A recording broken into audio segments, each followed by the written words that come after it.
January 7, 2024 nang napaisip ako at mag-decide ako na gagawa ko ng video at content. Hey, thank you for calling customer service. This is Ben. How may I assist you? Call center ba? Sila din. Today, ipapakita ko sa inyo kung ano nga ba ang natuklasan ko kung bakit ako nahumaling sa paggawa ng content. Pasugtahan ta mo basta hindi nyo lang ako pagutangan.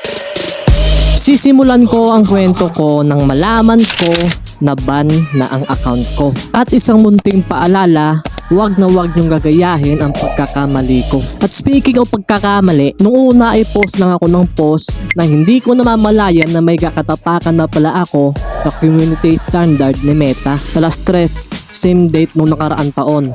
Nung malaman ko na ban na ang account ko. Holy Oo, inaamin ko. Na-frustrate ako. Bukod sa nawalan ako ng trabaho, ay dumagdag pa yung depress ko. Basically, ay hindi ako nagpalamon sa stress at depression. At pinasok ko ang iba't ibang social media app para mahasa ang hiya ko sa social media. Kaya kung makikita nyo sa mga upload ko, ay medyo tumaas na ang confidence ko. Time check, it's already 9:30. At i-reveal ko na ang pinakarason kung bakit na-ban ang account ko. Bukod sa na-copyright ako, ay sinishare ko yung mga post ko sa maraming group page sa loob ng isang oras. Oo, tama yung pagkakadinig mo.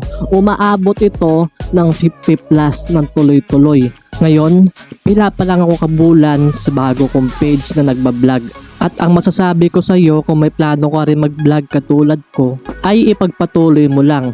As long na wala ka namang natatapakang ibang tao, at sa part ko, kahit papano ay napapangiti ko naman ang mga followers ko. Kaya kung nakaya ko ay siguradong makakaya mo rin. Kaya kapag nakatulong sa'yo ang video na to, mag-comment ka naman sa baba para alam ko kung saan na umabot ang mga video ko. Kaya bago ko tapusin ang video na to, gusto ko magpasalamat sa lahi ni Tikyong na palaging nandyan para suportahan yung pagko-content ko.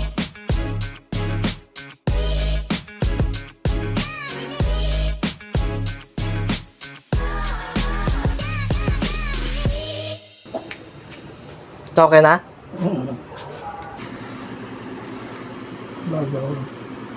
Para.